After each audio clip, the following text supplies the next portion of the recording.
Live from KSAT 12. Good Morning San Antonio starts right now. An hours-long SWAT standoff comes to an end on the city's west side overnight. We have new details from SAPD coming up.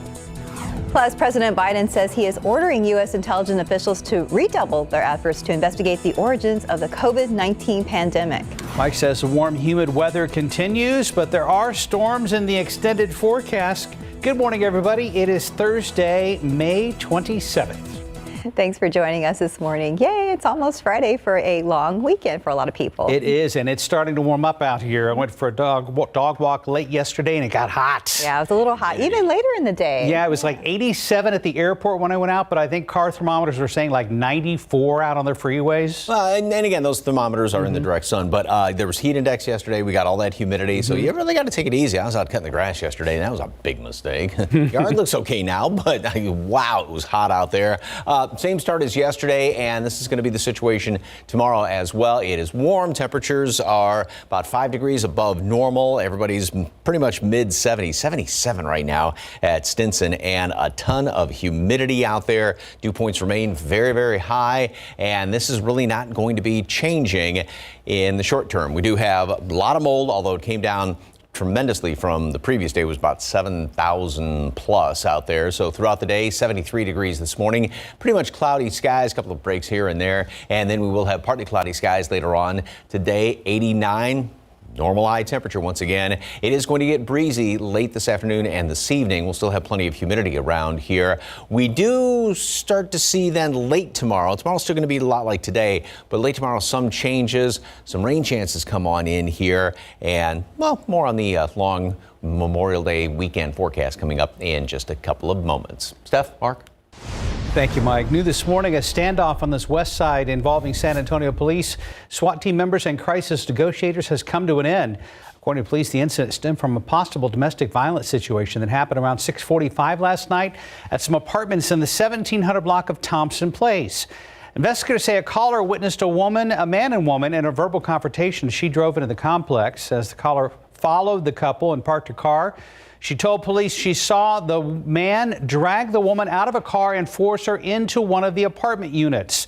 Officers were called to de-escalate the situation and say they believe the incident to be a domestic dispute.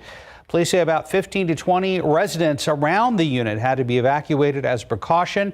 No one was hurt and no arrests have been made. SAPD says they're returning to the scene this morning to make sure everything is still okay. This morning, President Biden wants the intelligence community to find out where the coronavirus came from, including the possibility that it escaped from a lab in Wuhan, China. ABC's Elizabeth Schulze has more.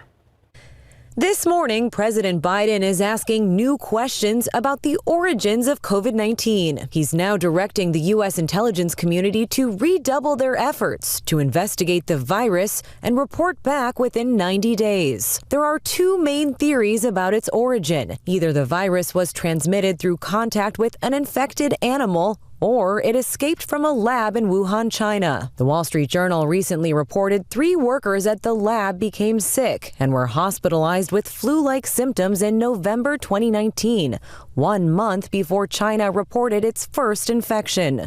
Yesterday, lawmakers pressed Dr. Anthony Fauci on where he thinks the virus originated. As I've said, I still believe that the most likely scenario is that this was a natural occurrence, but no one knows that 100% for sure. This morning, a spokesperson for the Chinese embassy in Washington calls the president's investigating a smear campaign. Meanwhile, encouraging news about immunity and the virus. A new study suggests people who have recovered from COVID could have immunity for years. This is obviously great news. This actually contributes to herd immunity because you have so many people out there who may have some form of natural immunity. And now states are offering even more incentives to get the vaccine. Today, Minnesota's governor will announce the possibility of winning free state park passes, fishing licenses, and fare tickets. In Ohio, a woman near Cincinnati is the state's first $1 million vaccine lottery winner. And Governor Mike DeWine tweeted this picture last night, showing the first teenager in the state to win a full ride scholarship for being vaccinated. I'm pretty surprised about it and happy and thankful. Elizabeth Schulze, ABC News, Washington. We're learning more about that mass shooting in San Jose, California. A transit employee killing 9 co-workers before taking his own life, the latest in a spate of mass shooting across the country. Sources briefed on the investigation say the suspect, identified as Samuel Cassidy, had multiple weapons. The shooting happened Wednesday morning at a transit hub where maintenance is conducted and light rail trains are stored. Police say more than 40 employees were there at the time. Now, the sheriff's department is actually located next door to the transit yard, and deputies ran over when they heard shots were fired. According to ABC News, this latest incident marks the 232nd mass shooting in the United States this year. In Washington, there's a showdown with lawmakers over creating a bipartisan commission to investigate the January 6th attack at the Capitol. A bill to establish it passed the House last week, but passing it in the Senate is not likely. Majority Leader Chuck Schumer is prepared to force a vote, but Republicans are prepared to filibuster. 10 would have to break ranks to end it. Right now, there are only 3 who have said they will support the bill. The vote could come this afternoon, but at the longest, it could drag out until over the weekend.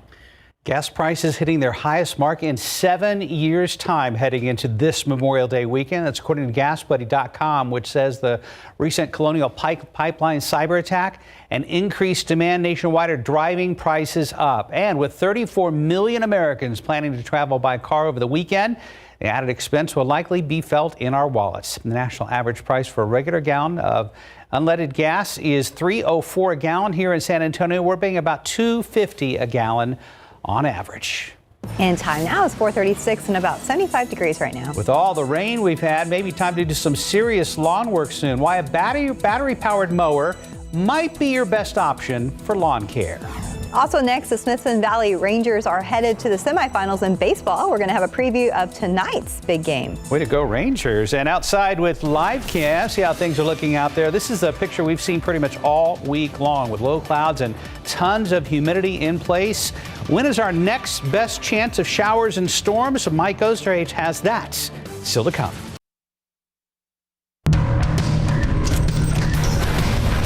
Time for a look at morning sports at just about 4:40. San Antonio Missions continuing their series at Northwest Arkansas last night. Missions didn't waste any time getting runs on the board. They sent 8 batters to the plate, got 3 runs just in the top of the first, and they didn't stop there.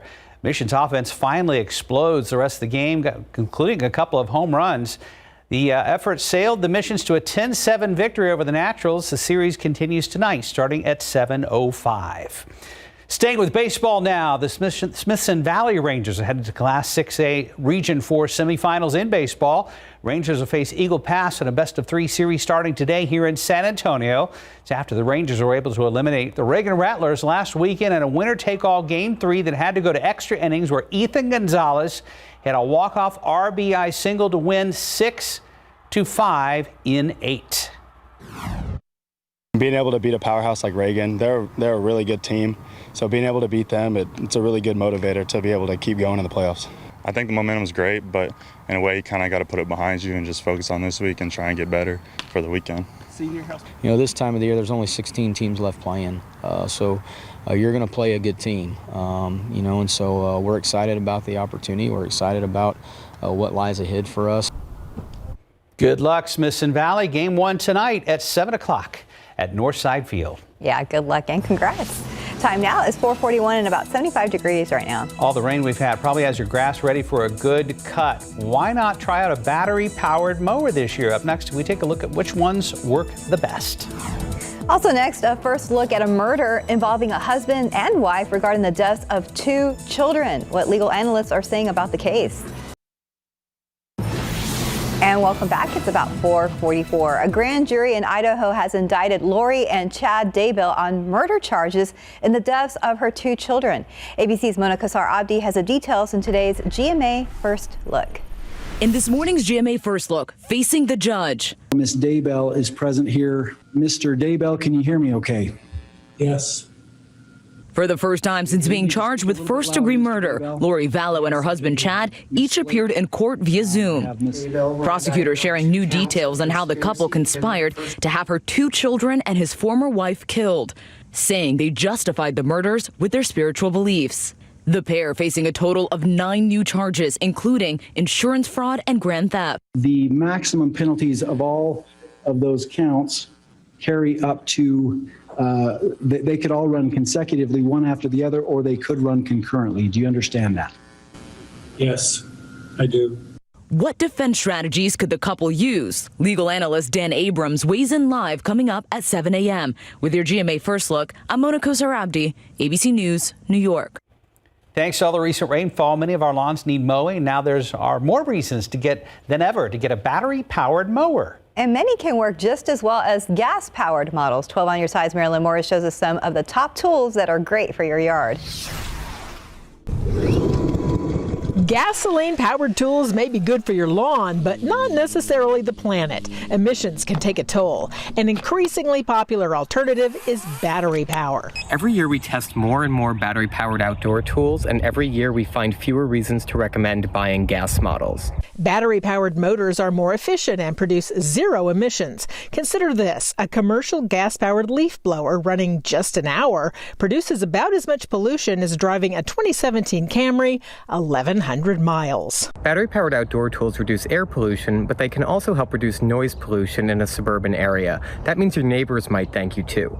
Going battery also means no gasoline spills or refills and less maintenance. No oil changes, spark plugs, or messy gas cans. With battery-powered tools, all you do is recharge. If you're ready to go green, Consumer Reports recommends this Ego lawnmower. It got very good ratings for carpet-like cutting. To blow leaves without bothering the neighbors, they recommend this Steel leaf blower. It's fast and quiet. And you can say goodbye to pull cord starting with this Ryobi chainsaw. Testers found it cuts as quickly as many lighter-duty gas saws. The downside to battery-powered tools is cost, and replacement batteries can be expensive, but reliability is generally good, and as products have improved, so have their warranties. Marilyn Moritz, KSAT 12 News.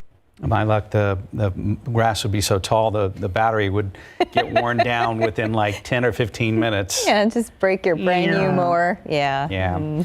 Traffic is a problem right now. We've had a couple of incidents early this morning. Let's check with Stephen Cavazos. Yeah, that's right, Mark and Stephanie. We did have a major incident here on Highway 90. Just take a look. Even though that scene has cleared right now, we just want to talk about it a little bit right now because there was a major crash that happened right in those eastbound lanes. We know that a woman was actually traveling down those eastbound lanes at a high-rated speed when she hit another vehicle and ended up crashing into the wall and was pinned inside that vehicle. The San Antonio Police Department did tell us that firefighters actually had to extract her from her car and transport her to SAMC with possible life-threatening injuries. Now, although that scene is cleared and traffic is moving, let's take a closer look on the map to see where that crash was. It was right in those eastbound lanes coming into downtown San Antonio, right at General Hudnall Drive. So again, it has cleared, but we're going to be keeping tabs and see how that woman's condition is shaping up this morning. But we'll have more on that later on. We have also spotted a slowdown here at the northbound lanes of 35 right near Somerset Road. This is coming into downtown San Antonio, but taking a look here in those inbound times, it doesn't look like it's impacting much traffic right now. About 18 minutes coming in from Lytle on 35, and if you're coming in from Castroville on Highway 90, do expect about a 19-minute commute time, and coming in from I-10 from Bernie, 24-minute commute time, that is, to downtown San Antonio. One last look here at TransGuide. This is a view from Highway 90 West right at Zarzamora. It looks like things are picking up rather smoothly right now, but we'll be keeping on tab on things throughout the morning. All right. Thank you, Stephen. Hi, Mike. Good morning. Good morning. Hot enough for you? Yes. Not yet, but it will be, right? Well, exactly. But, you know, the nice thing is, yes, it's been hot and humid, but we're just looking at normal high temperatures. That's what it's been the past couple of days. Average high, right around 89, 90 degrees. We'll be there the next couple of days. Beautiful sunset yesterday. We did still have a few clouds hanging around, at least in Pipe Creek area. I saw a lot of sunshine yesterday, and boy, it was steamy out there.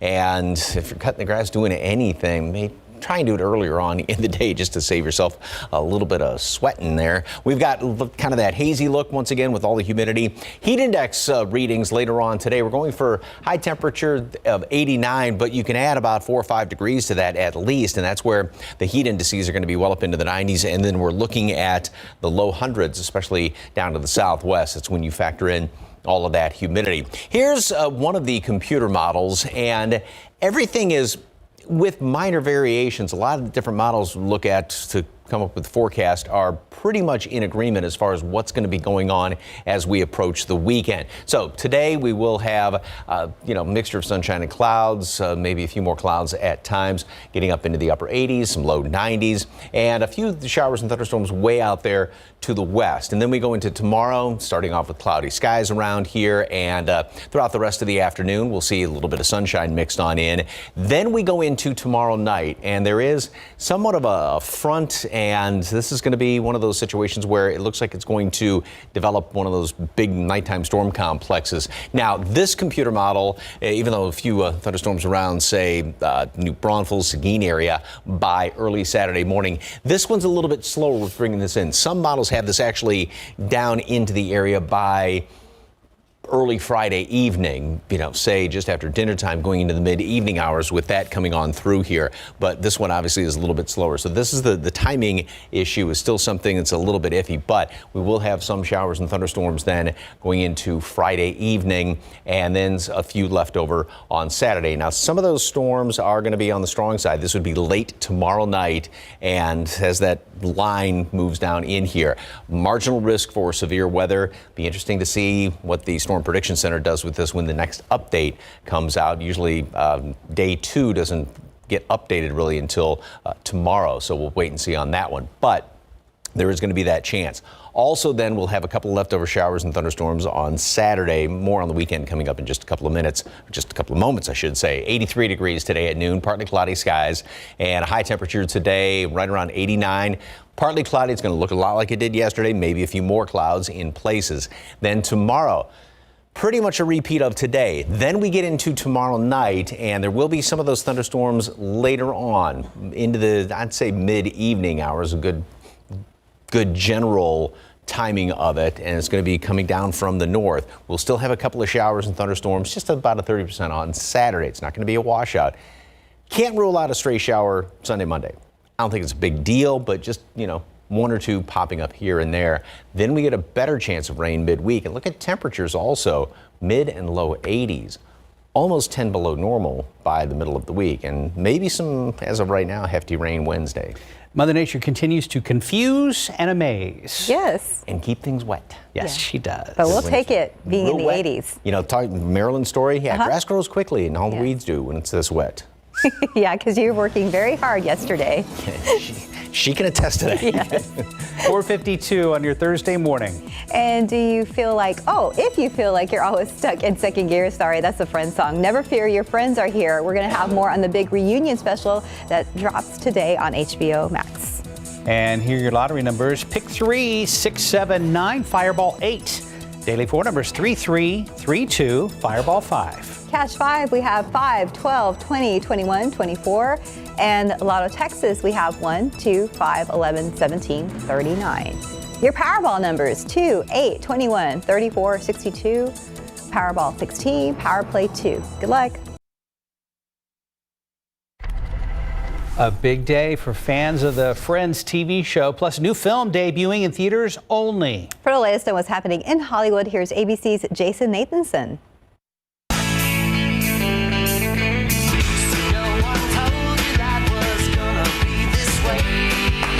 Could we be any more excited? The long-awaited Friends reunion special drops today on HBO Max. In it, the original 6 cast members reminisce about their days working on the super popular sitcom, with a little help from some special guests, including Lady Gaga, Justin Bieber, and Mindy Kaling.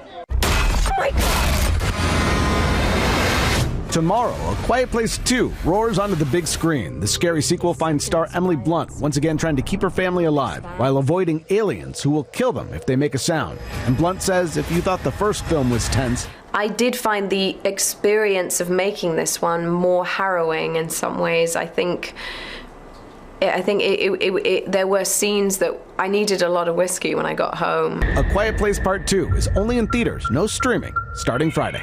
I will tell you this, though. It looks like Kelly Clarkson is Ellen DeGeneres' heir apparent. NBC says that after Ellen goes off the air next year, The season 2 premiere of The Kelly Clarkson Show! it'll look to make The Kelly Clarkson Show the fill-in choice for its affiliates. Ellen DeGeneres! Ellen recently announced she'll be ending her show after one more season. The Kelly Clarkson Show is currently in its second season and has already been renewed for 2 more. And happy birthday, Vision. WandaVision star Paul Bettany is 50 today. while Oscar-winning actor Louis Gossett Jr. is 85.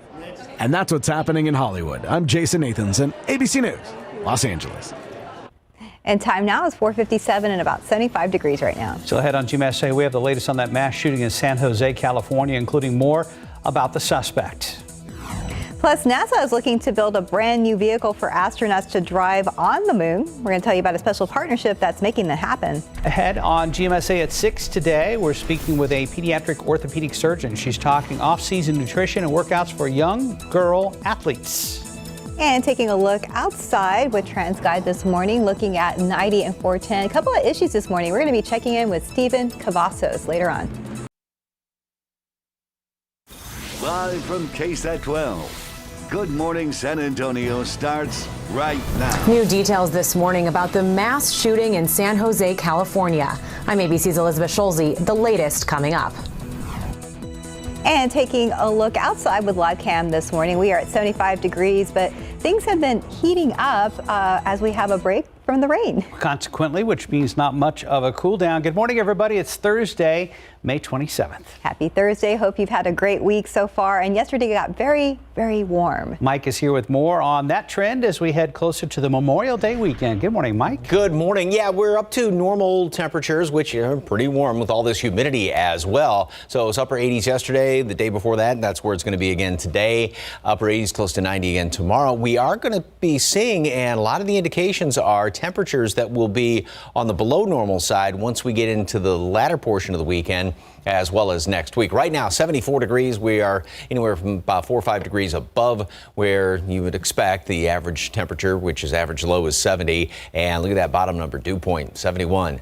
There's a lot of humidity out there, and we're going to make it up to, like I said, upper 80s, low 90s, mid 90s down along the Rio Grande, and then add to that because we will still have plenty of humidity out there. So that's what it's going to feel like up into the 90s. The aquifer, for some reason, dropped down a little bit yesterday, 0.7 of a foot, and the allergens, mold is on the high side, and just a little bit of grass, although mold did come down from the previous day's reading. All right, we probably will have a few more clouds hanging around here, especially in the mid and high levels of the atmosphere, which is what the water vapor is indicating right now, with a little more of these grayer shades in here. And so it's going to be sort of that milkier shade to the sky later on today, but still a decent looking day. Sun's going to be playing, going back and forth with some of the clouds. And as far as this morning, mostly cloudy skies, then partly cloudy, 89. Tomorrow, about the same situation, although late tomorrow night, and the timing is still a little bit iffy. Some indications are it's going to be, say, late, about dinner time, I should say late afternoon in the hill country, dinner time. Other indications are later on in the evening, but a line of storms that's going to be moving down in through the area from north to south. There will be a couple of storms, one or two of them around on Saturday, a shower or two Sunday and Monday.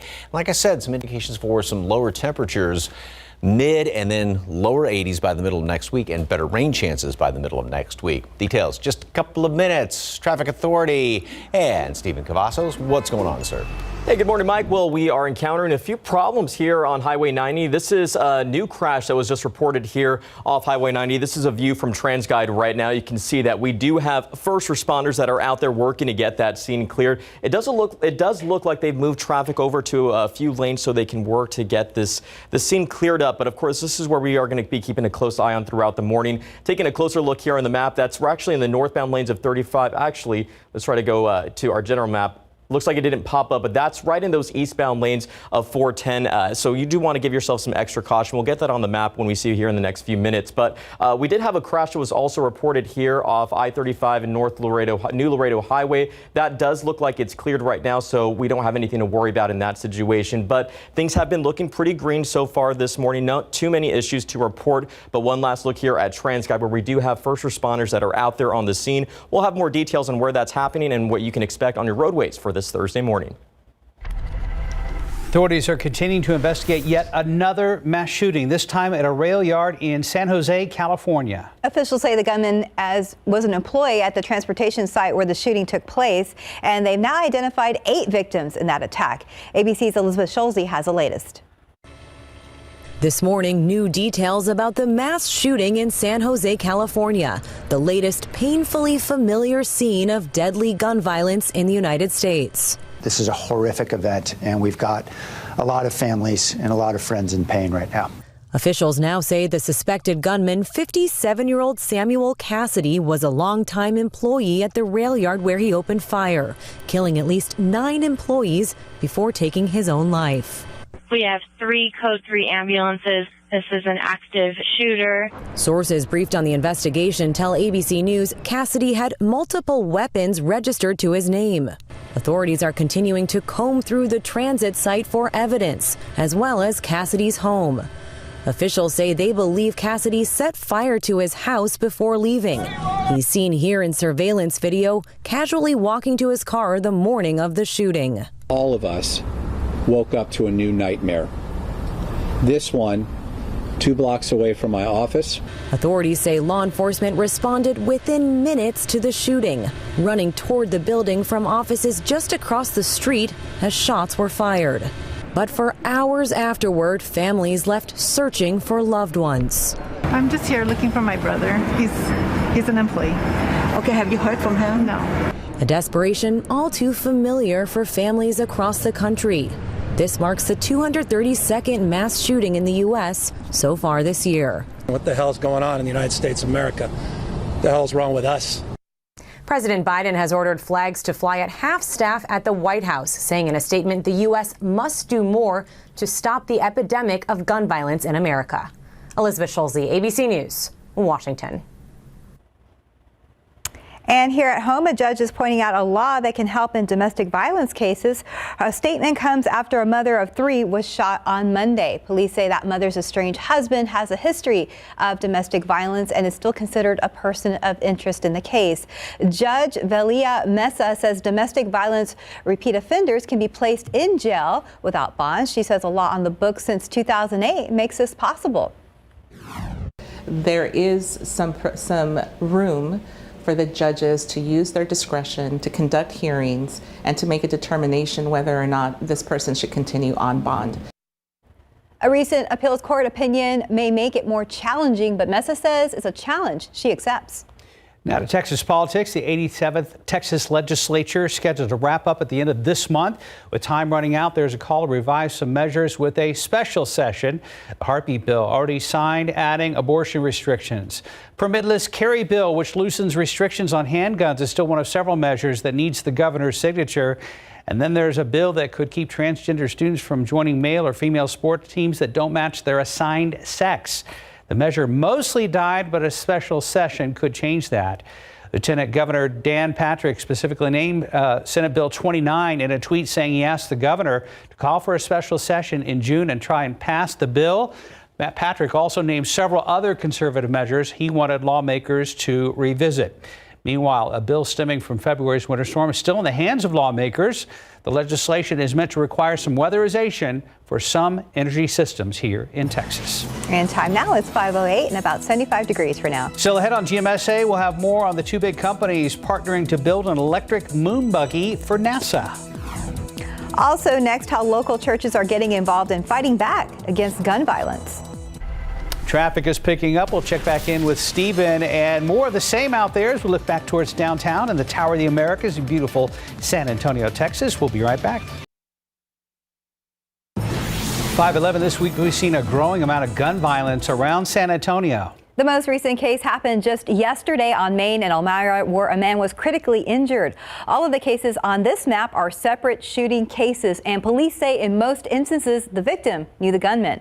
So far, we've reported on at least 9 shootings since Sunday, and at least 4 of those cases, the victims have died. Meanwhile, local churches and outreach groups in historically crime-impacted areas say they're trying to change the way people react to gun violence. The goal is to stay connected with the community. Our Patty Santos tells us about a call for action right now to get things changed before they get worse. Engage with the community. See, a lot of people, they just close their doors. They don't want to do anything about it.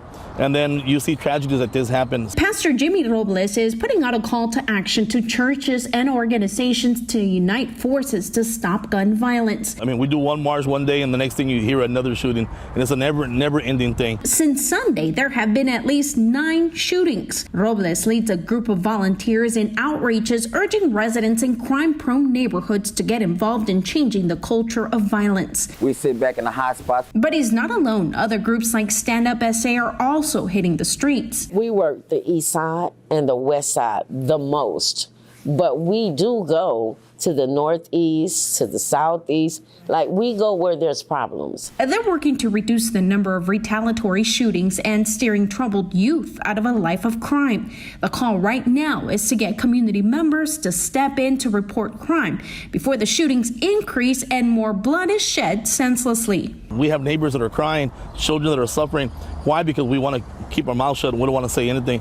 We should not be afraid. We can't afford to lose another individual. So Patty Santos reporting. San Antonio police say the shootings do not appear to be related. And they have taken steps to increase police visibility in the neighborhoods impacted.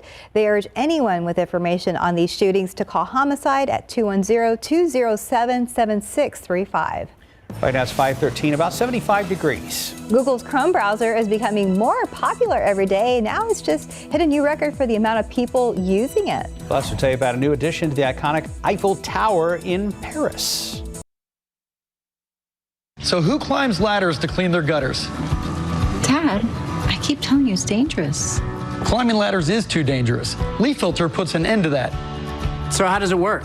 Leaf Filter's three-piece system filters out leaves and debris, letting water flow through freely.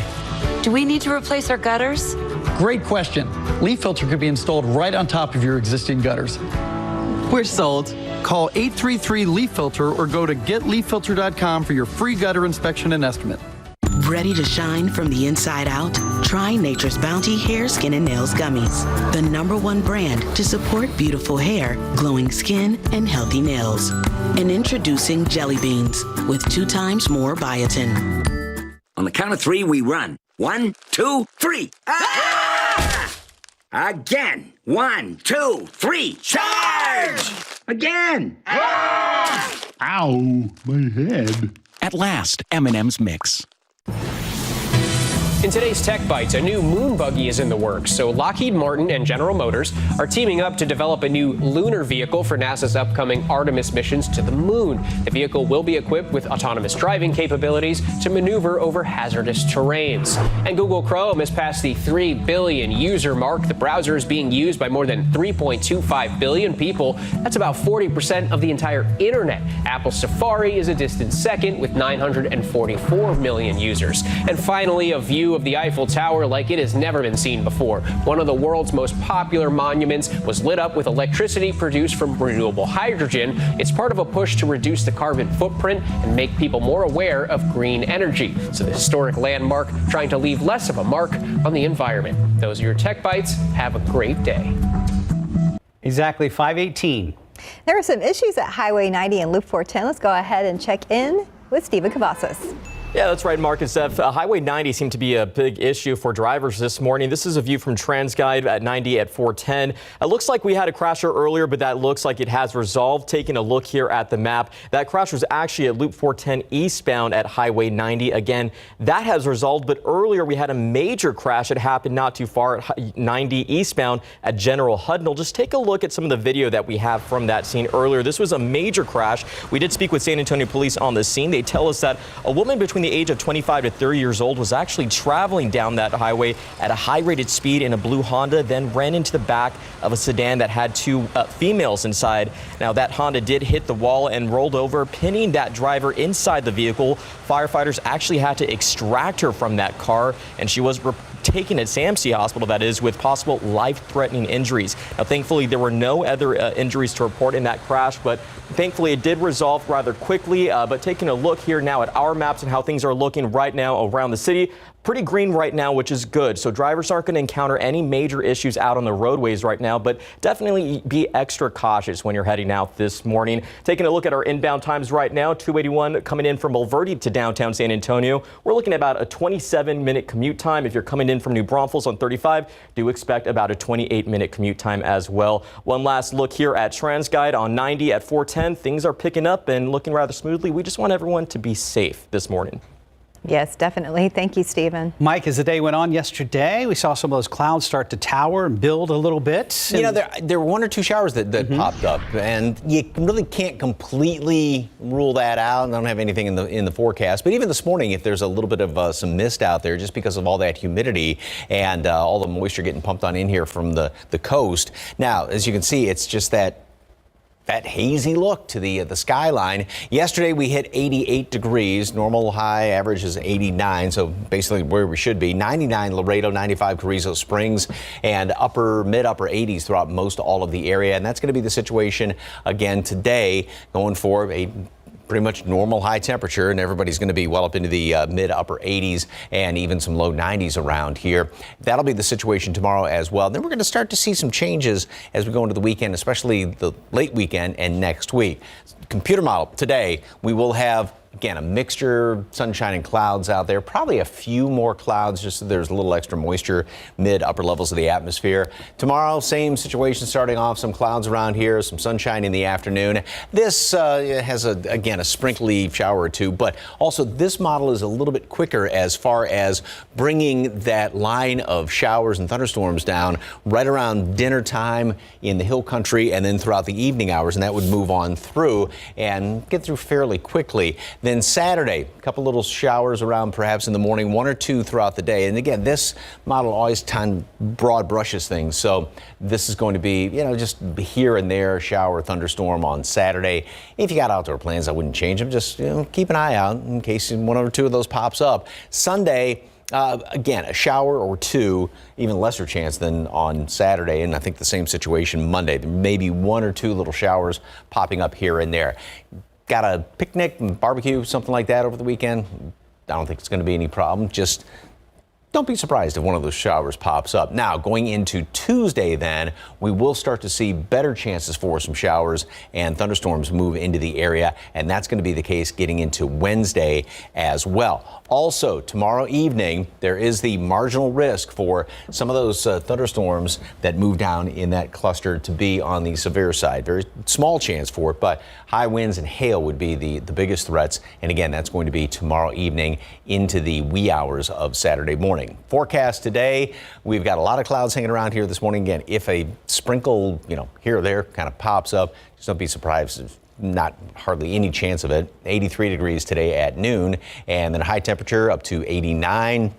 Partly cloudy skies, some sunshine in there, very hot, very humid. You're outside, definitely take it easy. Lots of water, lots of sunscreen. Don't forget that.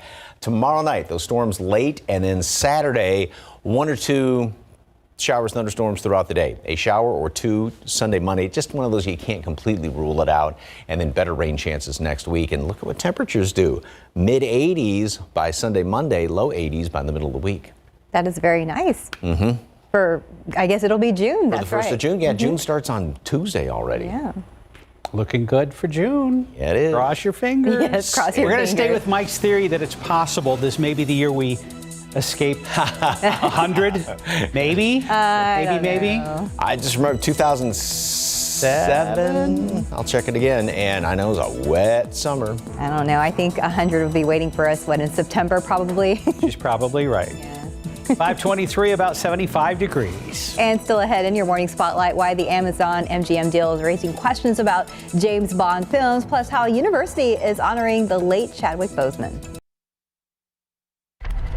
The latest entertainment mega deal raising questions about the future of the big screen's most famous spy franchise. CNN's David Daniel has that and more in today's Hollywood Minute.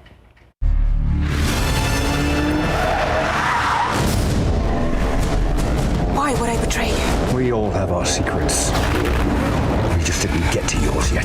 The release of No Time to Die has been delayed 3 times since the pandemic began, as MGM waited to be sure theaters would be open.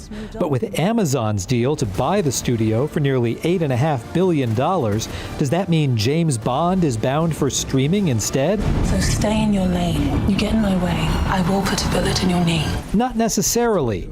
Eon Productions, which co-owns the Bond copyright with MGM, has creative control of of the franchise, including distribution. For now, No Time to Die remains due in U.S. theaters October 8th. We shared that together. It's better to have something with a group of people than to have it by yourself. So. Another posthumous honor for Chadwick Boseman. The Black Panther star's alma mater, Howard University, is renaming its College of Fine Arts after the actor. Boseman earned his bachelor's degree in directing from Howard in 2000 and received an honorary doctorate in 2018. He died of colon cancer last August at age 43. In Hollywood, I'm David Daniel. It's now 5:27. And still ahead on GMSA, the U.S. Senate could vote today on whether to create a commission to investigate the January 6th attack on the U.S. Capitol. What political experts are saying about the likelihood of that happening. Plus, McDonald's cashing in on a brand new BTS deal. We'll tell you about the collaboration that includes a special meal and merchandise. And ahead on GMSA at 6, charges could be coming for a woman caught on camera climbing into an exhibit at the El Paso Zoo. We have those details. It's not at all clear what new facts or additional investigation yet another commission could actually lay on top of existing efforts. A bill to launch a commission to investigate the January 6th attacks at the Capitol is still drawing criticism from several lawmakers. One couple's troubles become a situation for a SWAT team. Good morning, I'm Katrina Weber. I'll tell you how it all ended coming up in a live report. And taking a look outside with live cam this morning, we are at 75 degrees and it's going to heat up today. We're going to check in with Mike right now. And a good morning to you. It is Thursday, May 27th. And yes, thanks for joining us. It got hot yesterday afternoon, and I think it felt hot because I've been so used to the little breaks here and there with the rain. We've had a pleasant spring around here with all the clouds and the rain. Did we even hit 90 yesterday, Mike? No, officially out at the airport, 88. Which is normal high, averages 89 degrees, right where we should be basically. And only a 15 degree roughly swing in temperatures, and that's due in part to some of the clouds, but also all that humidity. So that holds low temperatures up. We're right now about 4 or 5 degrees above the normal low temperature, and then we don't gain all that much with some of those clouds because it takes a lot more energy to heat up moist air than it does dry air. Dew point, which case in point, is at 71. When it's that high, it's really humid out there, and that's why in the afternoons we're going to be dealing with heat index readings once again that are going to be, even though we'll be right at 89, say 90, add roughly 5 to that or even higher, especially down around the Rio Grande Valley later on this afternoon. Mold is on the high side, although it did come down from the previous day's reading. Grass is low, and 82 at noon, 89 for a high temperature, partly cloudy skies. Wind's going to get kind of a little bit breezy later on late this afternoon as well as tonight. Tomorrow, about the same situation. Then we're going to start to see some changes, which do include more rain chances. It is not going to be a washout for the long Memorial Day weekend, but there will be 1 or 2 showers out there and perhaps even more rain, maybe some heavy stuff middle of next week, and some lower temperatures too. Sounds like a pretty nice menu to select from here. We're going to get it all sorted out in just a couple of minutes. Traffic Authority and Stephen Cavazos, what's going on? Yeah, I know that had a big problem earlier this morning, but that's all cleared? We did, but as problems resolve, we start to see new problems that are popping up this morning. We have a crash that's actually happening here off 281 in those northbound lanes right at Wurzbach Parkway. It doesn't look like that's impacting anyone's commute right now or if they're heading out to work. Just be cautious because this crash just popped up in our system. Again, this is in the northbound lanes of 281 right at Wurzbach Parkway, so just use some extra caution out over there. We've also spotted a slowdown here at Bandera Road or Highway 16 heading in from downtown San Antonio up to Helotes. You can see traffic has slowed down there about to 21 miles per hour. This is right at Huebner, so do expect those slowdowns if you're heading in that area in the next few moments. But other than that, if you're coming into downtown San Antonio, our inbound times show that things are looking pretty good right now. 27 minutes coming in from 281 from Bulverde. We're looking at about 36 minutes if you're coming in from Highway 35, 17 minutes that is coming in from Lytle to downtown San Antonio, and about 19 minutes coming in from Highway 90 to Castroville. Although we did have some big problems out there earlier, looks like things have resolved right now. Taking a look here at TransGuide, things are looking pretty good for this Thursday morning. Good time to get out, get a cup of coffee, and get your day going. Mark, Stephanie? Thank you, Stephen. San Antonio police were ready for big problems, but they say fortunately there was a peaceful ending to what they thought was a standoff. The tension lasted for several hours last night, at one point forcing neighbors out of their homes. Katrina Weber is live where it all happened in the 1700 block of West Thompson Place off of General McMullen. And Katrina, how did this all end? Well, police told us that a woman who they thought was in danger here in one of the apartments actually had already left. As for the man who they thought was causing the threat, well, officers decided to leave and let him calm down. This started out with a phone call from a neighbor shortly before 7. Before the night was over, though, there were plenty of visitors here, a number of police officers, a SWAT team, and negotiators. Police say the neighbor who called said she saw a couple arguing, then saw the man drag the woman out of a car and into an apartment here at the Thompson Place Apartments. Officers tried for hours to speak with the man and calm things down. During that time, they also evacuated more than a dozen neighbors as a precaution.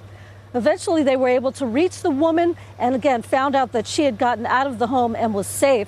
Police then decided to leave as well. That was shortly before 11:30 last night, but they say they do plan to come back this morning to check in on the man. Reporting live on the southwest side, Katrina Weber, KSAT 12 News.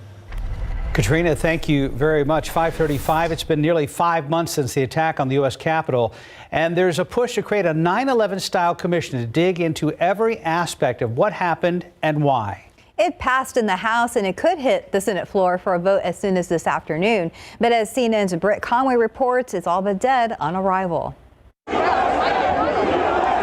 January 6th, the attack on the U.S. Capitol.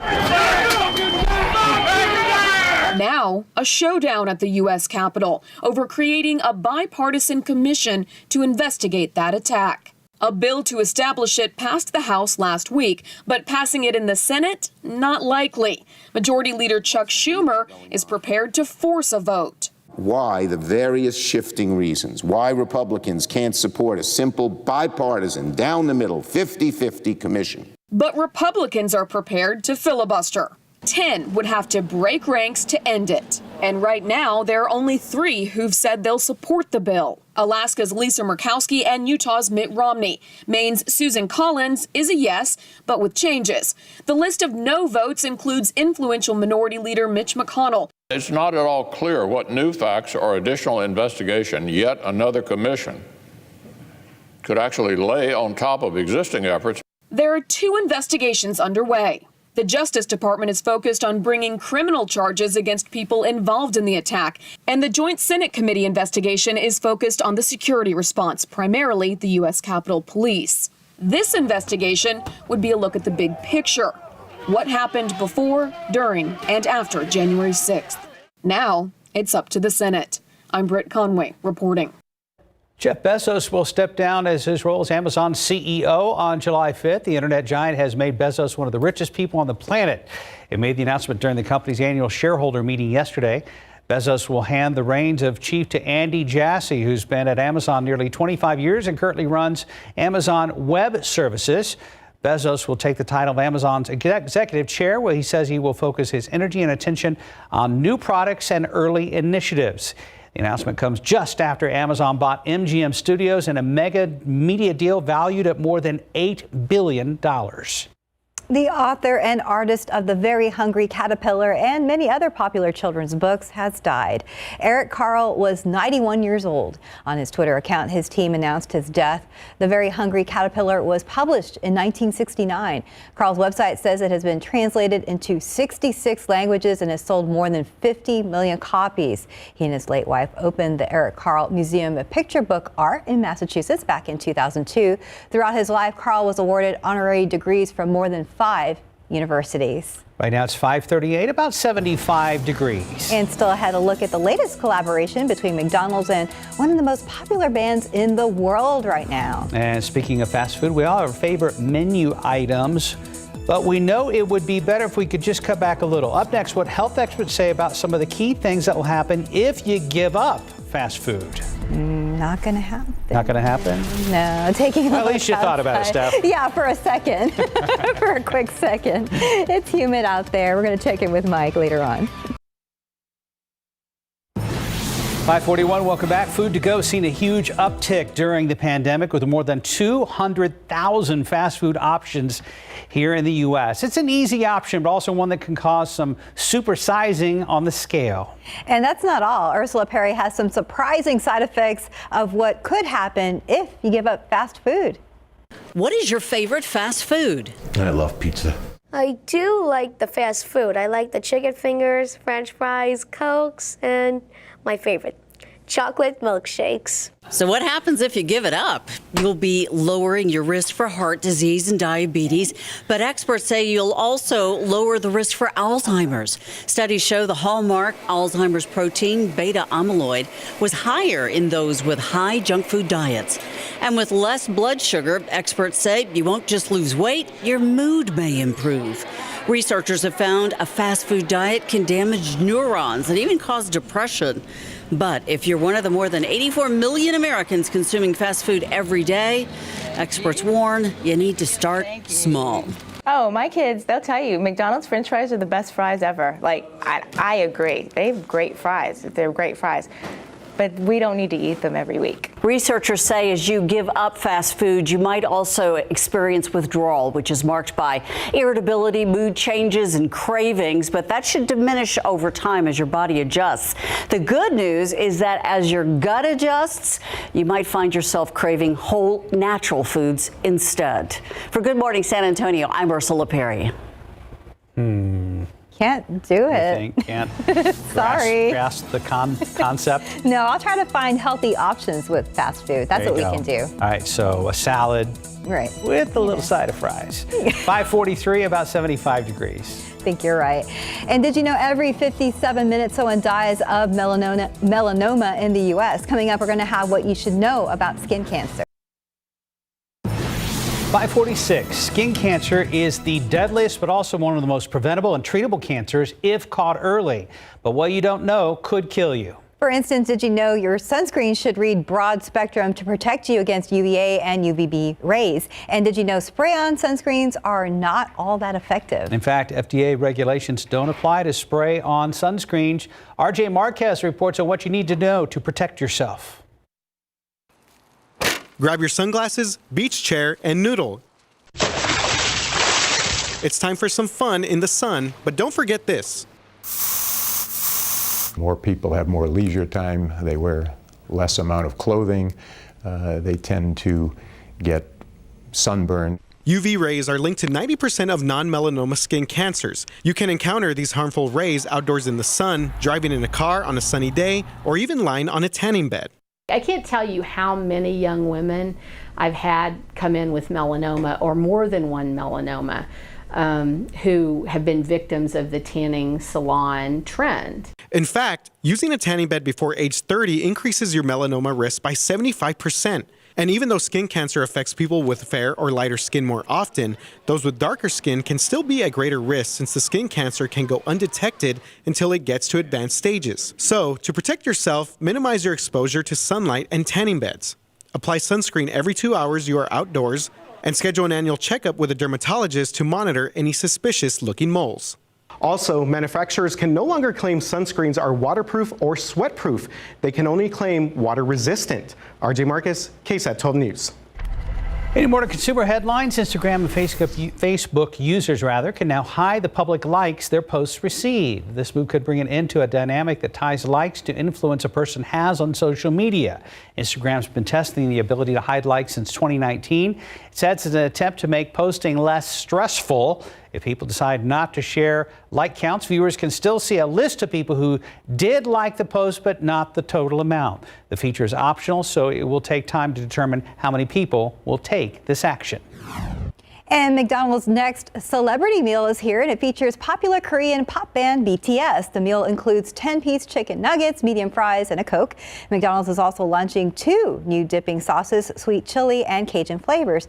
The fast food chain says the flavors were inspired by South Korean recipes, the band's home country. This collaboration goes beyond food, though. McDonald's is also releasing limited edition merchandise inspired by the group's purple colors. It includes hoodies, t-shirts, bathrobes, socks, and sandals. Okay. I'm surprised they didn't do something with their new song that was just released the Butter song. I don't know. The Butter song? Yeah, it's called Butter, I think. Butter? Yeah, put extra butter. What size bathrobe, Stephen? Extra small. Extra small. I'm just kidding. Extra small. Mike? I'm just kidding. Mike, what's large? I mean, the larger, the more comfy that it feels. I do have a bathrobe, though. I want a hoodie. Glad to hear that. Yes, I'm glad to hear everyone's that. gonna have a bathrobe, but you know what? If you're still at home getting slippers too? No, that's next on the list. That's next on the list. But if you're at home and still in your bathrobe getting ready for your work day, we do have a few things we want to keep a close eye on. This crash did happen here off 281 northbound right at Wurzbach Parkway. That's still an issue there for drivers that are going to be heading in that area. So just be extra cautious if you're heading in that direction. We're keeping a few close eye on things as well. There's a stall not too far from there, right in those westbound lanes at McCullough Avenue of 410. You can see that stall isn't impacting anyone's commute right now. We know that it's still there. I've been talking to TransGuide right now, seeing where we can pull up an image, but it looks like it's still there at this moment. So just give those maintenance crews and that driver plenty of room to get out of the way and get to where they need to be safely. But taking a look around the city, nothing too major right now, which is good. We are keeping a very close eye on how things are going to develop for this morning because we did have some big issues on Highway 90, but that has resolved right now and things are looking pretty good so far. And this is 37 at Salado Creek, I-10 at 35, people getting their days started. And for those of you at home, just enjoy being in those bathrobes. I mean, I love mine. Enjoy being in the bathroom. Yeah, and then get ready for the day and get a cup of coffee. And I'm sure a lot of people are going to stay in them on their Zoom calls, too. Yeah, oh, well, they can. Well, now they have to get back to normal, though. You have to wear clothes and even pants. Yeah. Yeah. What was that story that RJ did yesterday? We were talking about sales of, we've done a story here on GMSA about lipstick going. Deodorant and cologne sales have skyrocketed. As people Yes. and lipstick, too. And lipstick. Nice. And it turns out Mars is closer than we thought, Mike. Oh, wow.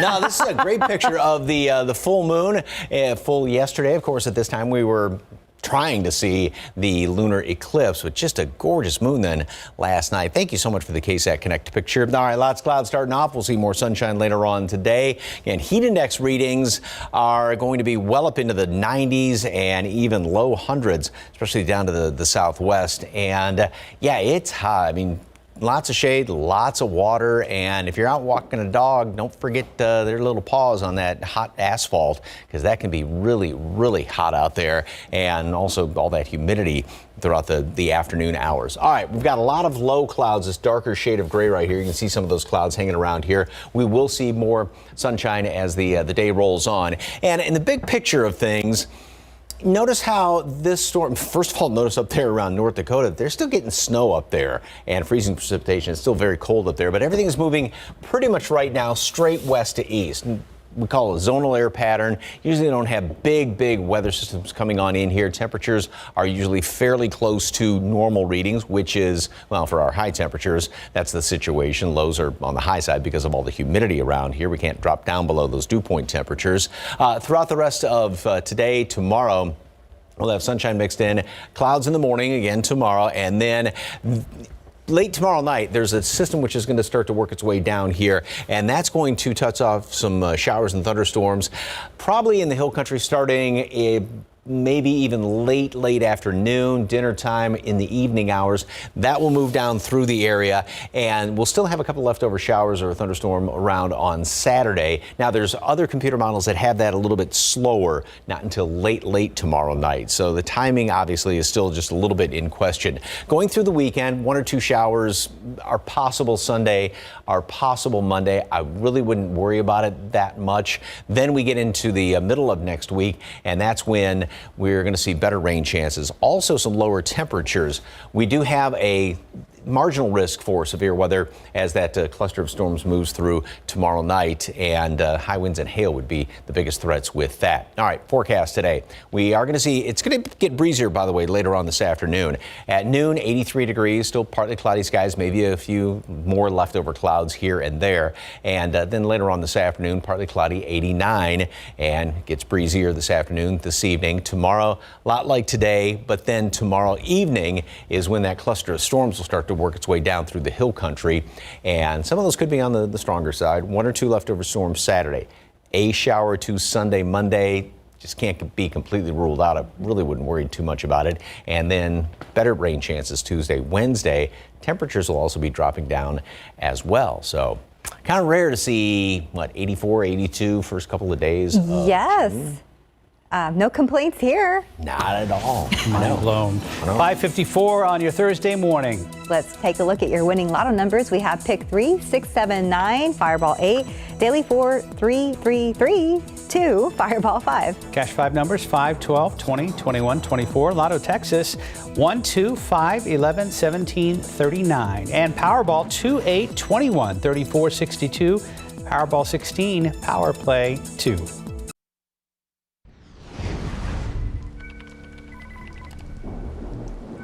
He's well known here at KSAT and to many San Antonians. Paul Venema's KSAT career running for decades and decades, and he is set to retire very soon. Started as a weekend anchor way back in 1969, and of course covered many historic court cases here in the Alamo City area.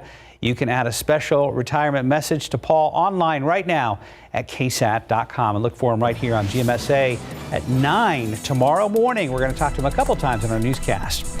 Well, coming up later today, ahead in our next hour, as a matter of fact, of GMSA, the Smithson Valley Rangers headed to a big playoff series. We have a preview coming up. A new lunar vehicle is in the works for NASA. We'll tell you about the partnership. And we have the latest on an hours-long standoff that happened and ended last night on the city's west side. We'll tell you what happened there. It was kind of an unusual situation. Live look at TransGuide 281 in Hildebrand. Stephen Cavazos talks traffic next. New details this morning about the mass shooting in San Jose, California. I'm ABC's Elizabeth Schulze. The latest coming up. And taking a look outside with live cam this morning, we're in the mid-70s, a little humid out there, and we're expecting, maybe some sunshine, but maybe some clouds as well. Live from KSAT 12. Good Morning San Antonio starts right now. Good morning, rise and shine. We made it to Thursday morning. It is May 27th. Happy Thursday. Hope you're having a good week so far. And now we got a little break from the rain, a little break, because we'll see a little bit more maybe. The exchange is higher temperatures in the afternoon, but all in all, Mike says it's still fairly mild out there. This is 30-year average temperature, what we always refer to as normal. That's where we have been for high temperatures. Now, the humidity is still very high, so it makes it feel hotter. But yeah, I mean, 88, 89. It's tough when you're out cutting the grass or something. Do it in the morning. Take my advice. Do it, because I did it in the afternoon yesterday, and it was darn hot out there. Right now, temperatures in the hill country, everybody's in the 70s, so everybody is about 4 or 5 degrees or so above your respective normal low temperatures. We should be at 70 right now. And mold is on the high side. Did come down a lot from the previous day's reading. Grass is also low. And throughout the rest of today, temperature, whatever you have right now, is pretty much going to be staying steady because of the cloud cover, because of the humidity. We're not going to be dropping down. And the wind is also going to start to pick up later on this afternoon. It's out of the southeast and is going to be somewhat on the breezy side, especially going into the late afternoon and evening hours. We'll be up to 82 degrees today at noon and 89 for a high temperature. I can spit it out later on today, which again is the normal high. Tomorrow, pretty much the same thing. Then we're going to start to see some changes tomorrow night, going into the weekend and next week. We'll get that all sorted out and take a closer look at the long Memorial Day weekend coming up in just a couple of minutes. Traffic Authority, Stephen Cavazos. Sir. Looks like we're spotting some issues on the city's north side, Mike, and let's get right to it and see some crashes that we have already occurring. This is right here at 1604 eastbound at Bitters Road. That crash looks like it's on maybe in the westbound lanes, because we're starting to see traffic starting to build in that area. We're going to be keeping tabs on this crash throughout the morning, but as we said, the issues right now seem to be on the city's north side. Just take a look at this crash that we've been telling you about right here at 281 northbound, right at Wurzbach Parkway. That's been there for some time. TxDOT's still reporting it, but we don't see any major issues at this moment, but we will be keeping tabs on that throughout the morning. Other than that, things have been looking pretty clear so far for this Thursday morning, so nothing too major right now, but let's take a look at those inbound times. If you are heading down from 281 coming in from Bulverde to downtown San Antonio, it's about a 27 commute time. If you're coming in from Highway I-10 coming in from Bernie, 24 minutes at this time. Let's take a look here at TransGuide, where we have a view of Highway 90. We had some major issues out there earlier. A major crash that sent one woman to the hospital. We'll have more on that coming up in the next few minutes. Mark, Stephanie. Thank you, Stephen. New this morning, tense moments during a standoff on the west side. It all started last night just before 7 at an apartment complex in the 1700 block of Thompson Place. That's just south of Highway 90. Investigators say a caller witnessed a man dragging a woman into one of the apartments. San Antonio police, SWAT, and crisis negotiators were all on scene to help de-escalate the situation, and about 20 residents were evacuated as a precaution. First responders ended up leaving the scene around midnight. No one was hurt and no arrests were made. SAPD says they're returning to the scene this morning to make sure everything is okay. San Antonio police and Crime Stoppers are asking for your help finding a person who they say could possibly be involved in multiple theft cases. Now, one incident happened on Sunday, May 9th in the 300 block of Blaze Avenue. That's on the city's northeast side. The suspect asked a woman to donate money to their church in order to purchase religious candles. According to a statement from police, first the woman gave $18, but later that suspect asked for more money to get it blessed. The suspect ended up collecting $3,000 from that victim. Crime Stoppers also looking for a suspect in a robbery on the northwest side. This one happened May 11th at Magic Food Mark in the 5100 block of Fredericksburg Road. Police say a man robbed a person and ran away. The victim also left the scene. If you have information on either of these cases, call Crime Stoppers at 210-224-STOP. Authorities are continuing to investigate yet another mass shooting, this time at a rail yard in San Jose, California. Officials say the gunman was an employee at the transportation site where the shooting took place. ABC's Elizabeth Scholze has the latest. This morning, new details about the mass shooting in San Jose, California, the latest painfully familiar scene of deadly gun violence in the United States. This is a horrific event, and we've got a lot of families and a lot of friends in pain right now. Officials now say the suspected gunman, 57-year-old Samuel Cassidy, was a longtime employee at the rail yard where he opened fire, killing at least 9 employees before taking his own life. We have 3 Code 3 ambulances. This is an active shooter. Sources briefed on the investigation tell ABC News Cassidy had multiple weapons registered to his name. Authorities are continuing to comb through the transit site for evidence, as well as Cassidy's home. Officials say they believe Cassidy set fire to his house before leaving. He's seen here in surveillance video, casually walking to his car the morning of the shooting. All of us woke up to a new nightmare. This one, 2 blocks away from my office. Authorities say law enforcement responded within minutes to the shooting, running toward the building from offices just across the street as shots were fired. But for hours afterward, families left searching for loved ones. I'm just here looking for my brother. He's an employee. Okay, have you heard from him? No. A desperation all too familiar for families across the country. This marks the 232nd mass shooting in the U.S. so far this year. What the hell's going on in the United States of America? What the hell's wrong with us? President Biden has ordered flags to fly at half staff at the White House, saying in a statement the U.S. must do more to stop the epidemic of gun violence in America. Elizabeth Scholze, ABC News, Washington. This morning, the El Paso Zoo plans to press charges against the woman caught on camera climbing into a spider monkey exhibit. Zoo staffers say they found out about the incident through social media. A video shows a woman attempting to feed 2 monkeys underneath a waterfall. We got the full story posted for you on our website. By the way, they have not identified the woman, nor have they described the exact charges she might face. This morning, President Biden wants the intelligence community to find out where the coronavirus came from, including the possibility that it escaped from a lab in Wuhan, China. ABC's Elizabeth Scholze has more. This morning, President Biden is asking new questions about the origins of COVID-19. He's now directing the U.S. intelligence community to redouble their efforts to investigate the virus and report back within 90 days. There are 2 main theories about its origin. Either the virus was transmitted through contact with an infected animal, or it escaped from a lab in Wuhan, China. The Wall Street Journal recently reported 3 workers at the lab became sick and were hospitalized with flu-like symptoms in November 2019, 1 month before China reported its first infection. Yesterday, lawmakers pressed Dr. Anthony Fauci on where he thinks the virus originated. As I've said, I still believe that the most likely scenario is that this was a natural occurrence but no one knows that 100% for sure. This morning, a spokesperson for the Chinese embassy in Washington calls the president's investigating a smear campaign. Meanwhile, encouraging news about immunity and the virus. A new study suggests people who have recovered from COVID could have immunity for years. This is obviously great news. This actually contributes to herd immunity because you have so many people out there who may have some form of natural immunity. And now states are offering even more incentives to get the vaccine. Today, Minnesota's governor will announce the possibility of winning free state park passes, fishing licenses, and fare tickets. In Ohio, a woman near Cincinnati is the state's first $1 million vaccine lottery winner. And Governor Mike DeWine tweeted this picture last night, showing the first teenager in the state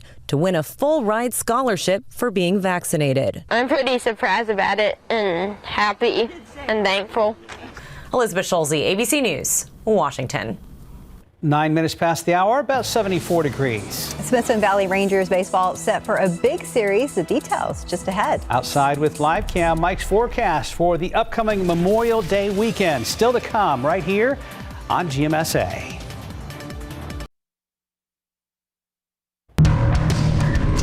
Time for a look at morning sports. San Antonio Missions continuing their series at Northwest Arkansas last night. The team did not disappoint. Mission sent 8 batters to the plate, got 3 runs at the top of the first. They didn't stop there. Missions offense exploded, including a couple of homers. The effort sailed the Missions to a 10-7 victory. That'd be 10-7 victory over the Naturals. Series continues tonight in Arkansas starting at 7:05. Smithson Valley Rangers headed to the Class 6A Region 4 semifinals in high school baseball. Rangers will face Eagle Pass in a best-of-3 series starting today here in San Antonio. It's after the Rangers were able to eliminate the Reagan Rattlers last weekend in a winner-take-all Game 3 that had to go to extra innings, where Ethan Gonzalez hit a walk-off RBI single to win 6-5. Being able to beat a powerhouse like Reagan, they're a really good team. So being able to beat them, it's a really good motivator to be able to keep going in the playoffs. I think the momentum's great, but in a way you kind of got to put it behind you and just focus on this week and try and get better for the weekend. You know, this time of the year, there's only 16 teams left playing. So you're going to play a good team, you know, and so we're excited about the opportunity. We're excited about what lies ahead for us. Game 1 tonight at 7 at Northside Field. And good luck tonight. Good luck. Let's check on traffic. Are we lucky this morning, Stephen? We're pretty lucky right now, Mark and Steph, but we did have some major issues over on Highway 90 that we've been talking about throughout the morning. Now, things are looking pretty good right now, but we did have a major crash that happened right here in those eastbound lanes of Highway 90 at General Hudnall that sent one woman to the hospital. Take a look at this video when this crash happened overnight. Now, that woman, we're told by San Antonio police, was traveling at a high-rated speed in a blue Honda. She ran into the back of a sedan with 2 women inside. Now, that Honda did hit the wall and rolled over, pinning that woman inside her car. Now, firefighters actually had to extract her from that car, and she was transported to SAMC with possible life-threatening injuries. Now, the 2 other women that were in the separate vehicle were checked out by EMS, and thankfully they were not injured. But again, that other woman was taken to the hospital with life-threatening injuries. But let's take a look and see what's happening right now. This is the big issue that we've also spotted here on Loop 1604, right in those eastbound lanes. But we have a crash that's been reported right at Bitters Road, but we're starting to see traffic build in the westbound lane. So it looks like that crash may have occurred on the opposite lane, and it's starting to impact drivers as they're heading in that direction right now. So just be cautious and give those first responders plenty of room to get that scene cleared so you can get to where you need to be safely. Taking a look here, this is a view from TransGuide at 35 in Nogalitos. Things are picking up for this Thursday morning, but we'll be keeping tabs throughout the day. All right, Stephen, thank you. We'll keep checking back with you, and we'll go ahead and check with Mike to see what the kids should do for school today.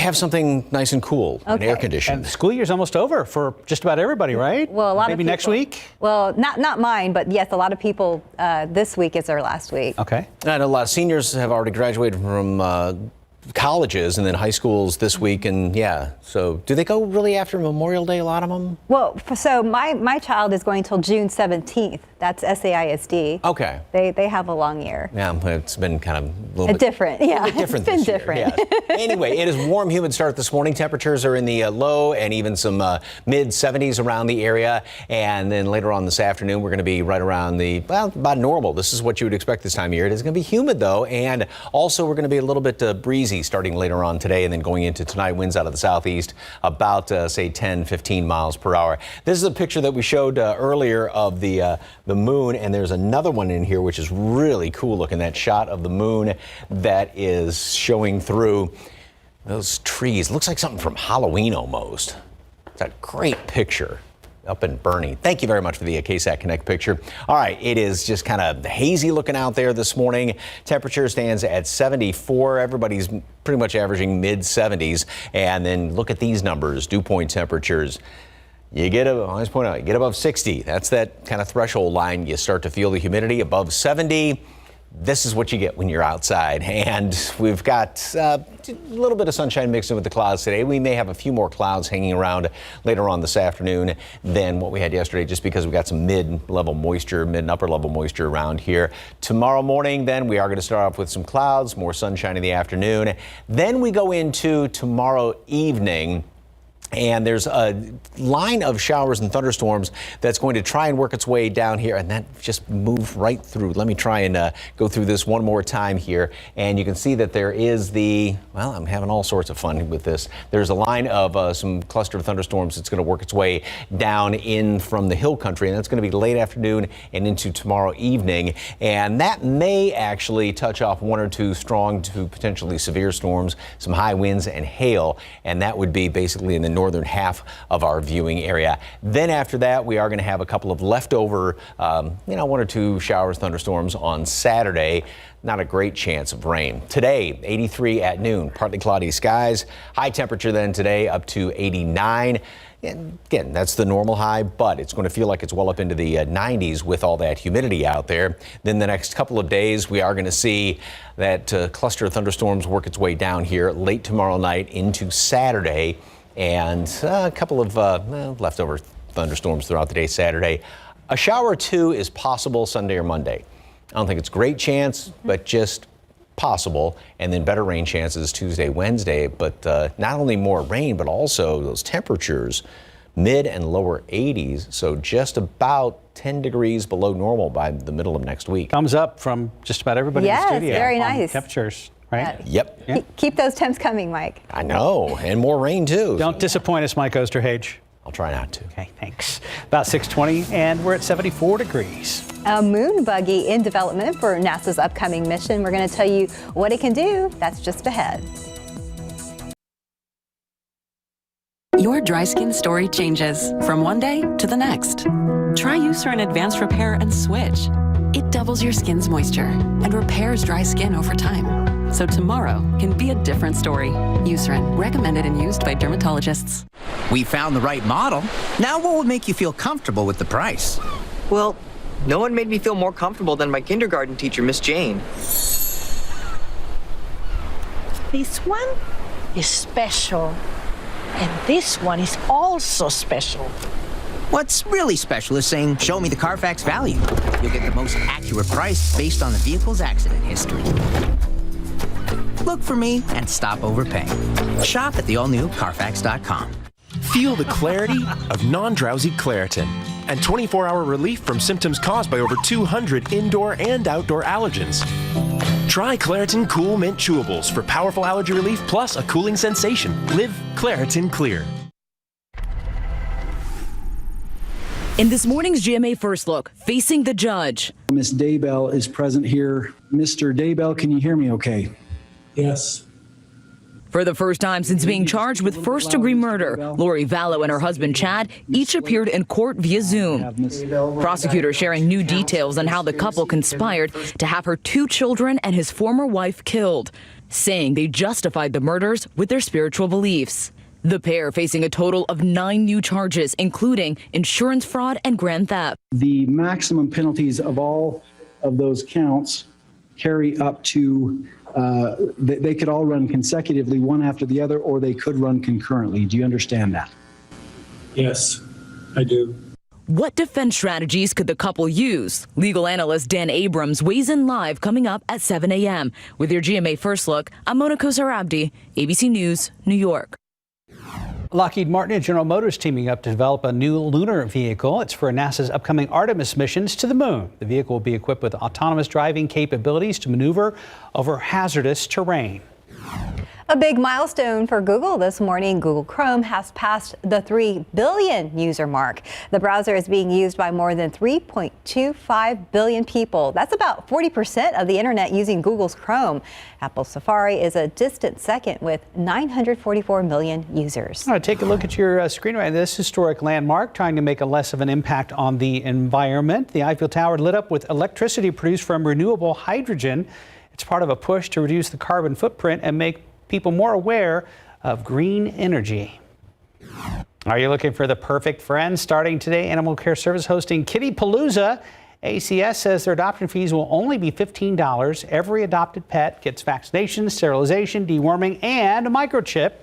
The event runs through Sunday. No appointments are needed. And we are going to ask you guys what you think about your pandemic purchases and to see like what your latest purchases like during the pandemic. I think a lot of people said that they bought houses. So why did you buy that during the pandemic? And we're going to be talking about that later. Yes, so this is on all of our social media pages. Look for the post, tell us your comments, and we may use them on the air tomorrow right here on GMSA. And time now is 6:24 and 74 degrees right now. Still ahead on GMSA today, a pediatric orthopedic surgeon talks to us about girls' sports medicine. And taking a look outside with TransGuide this morning, that is I-35. Things running smoothly there. We're going to go ahead and check in with Stephen Cavazos in our next half hour.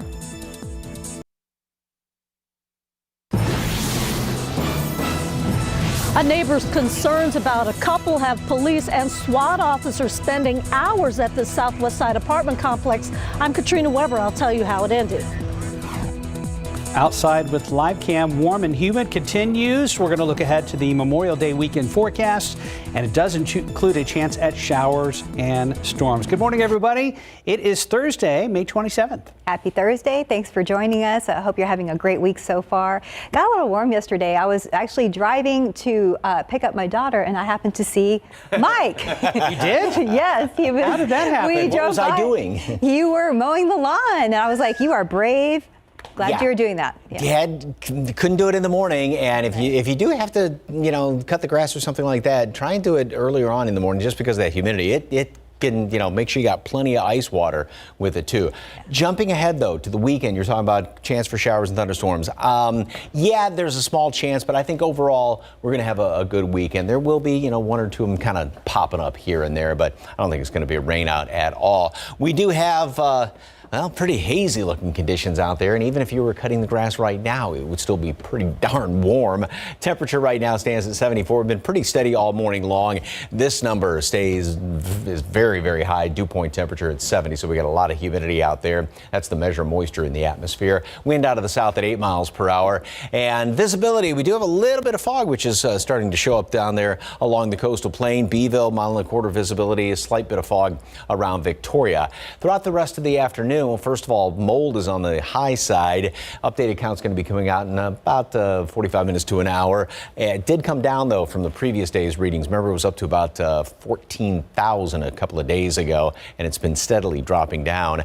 Partly, mostly cloudy skies today, I should say, starting off this morning, and then partly cloudy this afternoon. We'll be right up around a normal high, although add say 5 degrees or more to that number, and that's what the heat index is going to be like. And with temperatures in the 90s down to the west and southwest, add about 5, close to 10 degrees, and heat index reading is going to be up in the low hundreds down around the Rio Grande Valley.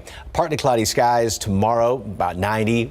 So roughly the same weather, although we do have a chance for some storms. Then late tomorrow, evening hours and into late tomorrow night. And then a couple of storms on Saturday, 1 or 2 of them. You can't rule a shower out Sunday, Monday. I wouldn't really worry about it that much as it looks right now. We also get a little bit of a benefit too. Temperatures are going to start to drop down somewhat late in the weekend and going into next week with better rain chances. Details on that coming up in just a couple of minutes. Traffic Authority, Stephen Cavazos, anything big going on? Well, good and green so far, Mike, but the major issue right now is what we have happening over on the city's north side. Take a look at what's going on here in these eastbound lanes of 1604. Actually, there was a crash at 1604 eastbound right at Bitters Road, but check out what's happening in those westbound lanes. Traffic is here at 53 miles per hour and is slowing down to 14 miles per hour and is picking up to 21 miles per hour after that crash. So this is something that could impact your commute as you're heading out the door or getting in this direction. Just be cautious that this is still happening and traffic is slowing down right now. But taking a look at these inbound times, we're looking at 26 minutes if you're coming in from 281 from Bulverde to downtown San Antonio, 24 minutes coming in from Bernie on I-10, and we're looking at 19 minutes on Highway 90 coming into downtown San Antonio from Castroville. Here's a look at TransGuide 35 at San Marcos. I think it's a really pretty shot. You can see the skyline back there, but more importantly, drivers being safe on our roadways. We're going to have more coming up in the next few minutes. Mark, Stephanie? Thank you, Stephen. San Antonio police plan to follow up today on a situation that started with an argument between a couple. Before the night was over, it escalated with police calling in their SWAT team. It happened at an apartment complex in the 1700 block of West Thompson Place near General McMullen. Katrina Weber is there now with a live report. Now, Katrina, we understand there was a peaceful ending. Did police arrest anyone? No, the man who they thought was a threat was ultimately allowed to stay in his apartment and cool off. Police, meanwhile, took off, saying that there no longer was any danger. A neighbor is the one who called police shortly before 7 last night, saying that she saw that man arguing with a woman, then dragging the woman from a car into an apartment. Police showed up and ended up calling for a backup from a SWAT team as well as a negotiator. For hours, they tried to talk to the man and calm him down. Then shortly before 11:30 last night, though, they realized that the woman who they thought was in danger wasn't inside the apartment after all. They found her safe at another location. Police then decided to leave the apartment complex as well and leave the man in his home. And at one point, they did evacuate more than a dozen neighbors as a precaution. Those people were allowed back inside their homes, and police say they do plan to come out again this morning and check in on the man. Reporting live from the southwest side, Katrina Weber, KSAT 12 News. New this morning, 3 Texas police officers shot Wednesday night while responding to a suicidal man's home. It happened in Flower Mound, just outside of Dallas. When officers responded, they tried to make contact with the man. He fired on the officers, hitting 3 of them. 2 were taken to the hospital in stable condition. A third was cleared by medics on the scene. The officers returned fire, but it is not known if any of those shots struck the suspect. New details this morning about the services for a fallen San Marcos police officer. Next Thursday, a funeral service will be held for Justin Putnam. He was killed in the line of duty last spring while responding to a domestic disturbance. After his death, his funeral was postponed due to the pandemic. On Thursday, a procession will travel to Shoreline Church. The public is invited to pay their respects along the route. We have the details on KSAT.com. We've seen a number of shootings this week right here in San Antonio, and local churches and outreach groups are in historically crime-impacted areas say they're trying to change the way people react to gun violence. The goal is to stay connected with the community. Our Patty Santos tells us about a call for action right now to get things changed before they get worse. Engage with the community. See, a lot of people, they just close their doors. They don't want to do anything about it. And then you see tragedies like this happen. Pastor Jimmy Robles is putting out a call to action to churches and organizations to unite forces to stop gun violence. I mean, we do one march one day and the next thing you hear another shooting. And it's a never ending thing. Since Sunday, there have been at least 9 shootings. Robles leads a group of volunteers in outreaches urging residents in crime-prone neighborhoods to get involved in changing the culture of violence. We sit back in the hot spots. But he's not alone. Other groups like Stand Up SA are also hitting the streets. We work the east side and the west side the most, but we do go to the northeast, to the southeast. Like, we go where there's problems. They're working to reduce the number of retaliatory shootings and steering troubled youth out of a life of crime. The call right now is to get community members to step in to report crime before the shootings increase and more blood is shed senselessly. We have neighbors that are crying, children that are suffering. Why? Because we want to keep our mouth shut. We don't want to say anything. We should not be afraid. We can't afford to lose another individual.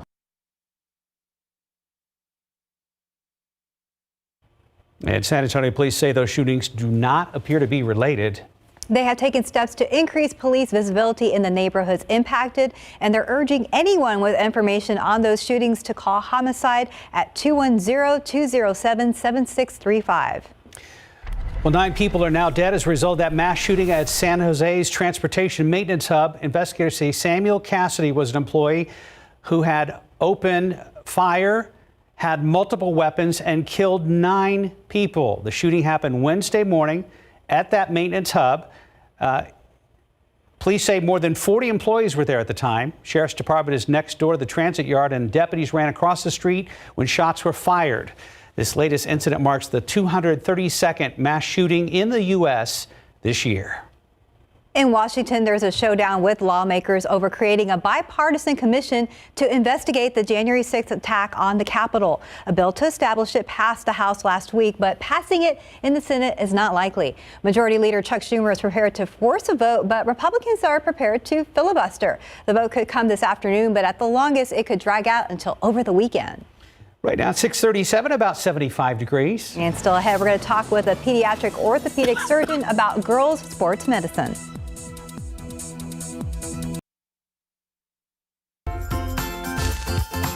.640 on your Thursday morning. It's almost summertime for a lot of young athletes. It's also the off season. That's right. And staying in shape during the off season is not always an easy task. So joining us now live is Dr. Rihanna Little. She's a pediatric orthopedic surgeon, and she has some tips for young female athletes. Good morning, Dr. Little. Hi, Dr. Little. So how do girls differ from boys in terms of off-season workouts and nutrition? So what I'd like to raise awareness today is that these issues are not just exclusive to the off season, but rather our female athletes are a really special population we'd like to draw attention to.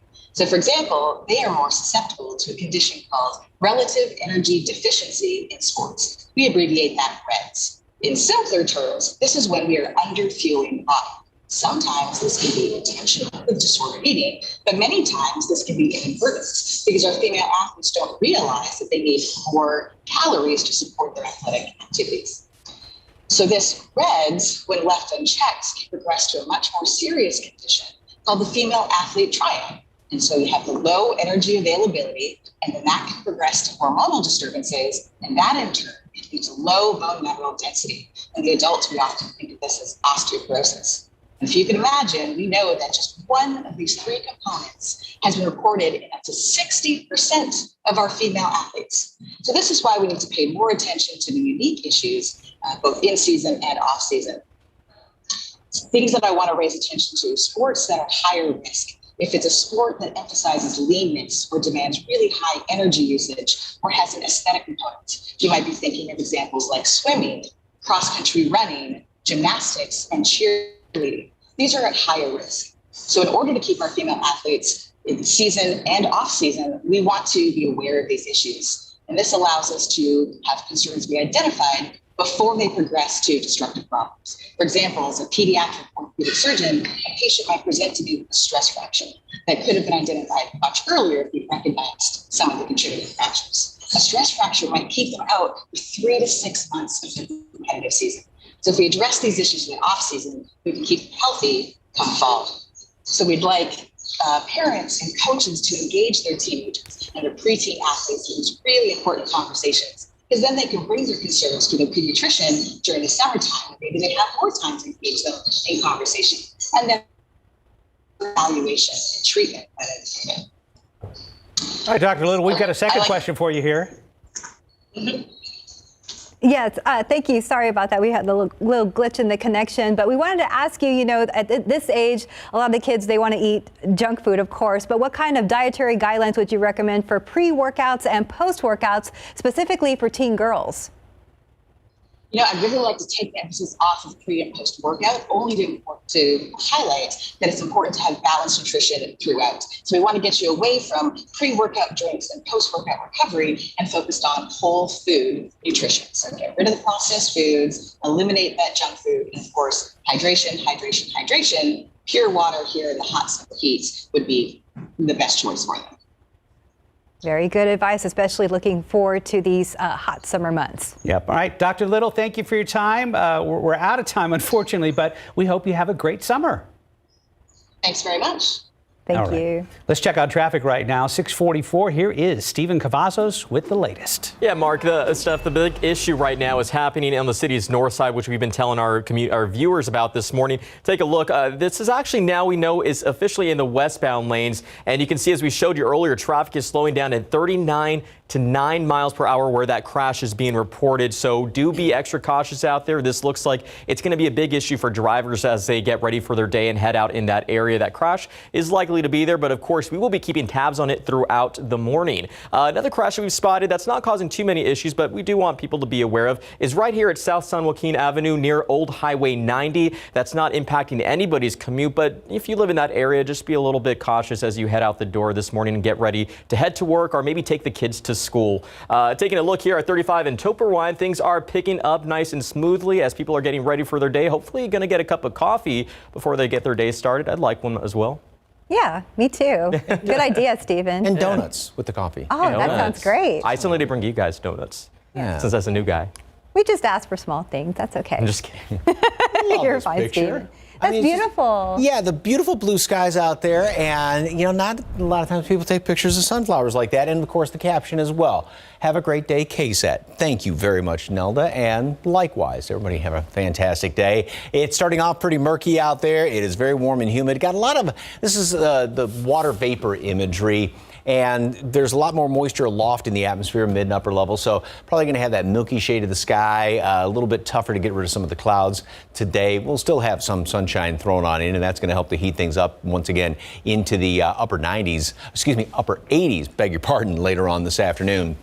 Mixture of sunshine and clouds today. A lot of clouds starting off tomorrow. Tomorrow evening, that's when we're going to be on the lookout for that line of showers and thunderstorms to work its way down to the south. And that's going to be the situation throughout the evening hours. Now, again, this model always kind of paints things with a broad brush. So it's not as though we're going to have this huge swath of these showers and thunderstorms, but there will be a line of them working their way through. And then most should be kind of fizzling out by early Saturday. We'll still have a few scattered showers around. Again, broad brush doesn't mean it's constant rain or thunderstorms on Saturday, but about a 30% chance for a few showers around here. Sunday, you can't completely rule out a shower or two. Same thing on Monday, but they're going to be very few and far between as it's looking right now. Then we get into the middle part of next week, and we will start to see a better chance for some rain, and that's going to be going into Tuesday and Wednesday. Friday night, tomorrow night, there is that marginal risk for a strong to potentially severe storm as that line works its way down through here in the evening hours. Here's what's going on with the upper level winds, and we've got that high, which is kind of dominating things as of right now, but that's going to kind of move on out of the way and sort of open up the door. We get into a little bit of a northwesterly flow, and that's what's going to pull that disturbance on through here. And that's why, it's not any big deal. That low is going to try and feed some of the moisture on in here. But what happens then by the middle part of the week, we get a very pronounced trough developing here, which is kind of unusual this time of year. That's going to help to keep temperatures down, and that's going to help improve our rain chances by the middle of the week. 83 at noon today, partly cloudy skies, high temperature up to 89. Warm, very humid. It's going to feel about 5, 6, 7 degrees warmer than that. Then we're going to get into tomorrow, about the same situation as today. A lot of clouds in the morning, some sunshine mixed in the afternoon, and 90. Now, going into tomorrow night, we do have that chance for showers and a few thunderstorms, and some of those could be on the strong side. 1 or 2 of them throughout the day on Saturday. I don't think a big deal, though. A shower or 2 Sunday, Monday. Not a big deal. Notice temperatures. Mid-80s Sunday, Monday, low 80s to start off the month of June, and better rain chances as well. But as far as this weekend, you said don't cancel your plans. No, if out of the 3 days, best chance for any rain would be probably on Saturday. A stray shower or 2, but no, it's not, I don't think going to be a huge deal as far as rain's concerned. Just be prepared for it. Keep an umbrella handy, We'll be prepared. We will. Thank you, Mike. Thank you, Mike. 6:48 on your Thursday morning. And good news, if you're looking to live a longer life, tomorrow on GMSA What Scientists Say, you should be eating right now to do just that. Outside with Live Cam, the news you need to know before you go is coming up, and we will check back in with Stephen Cavazos in the traffic lab. We'll be right back.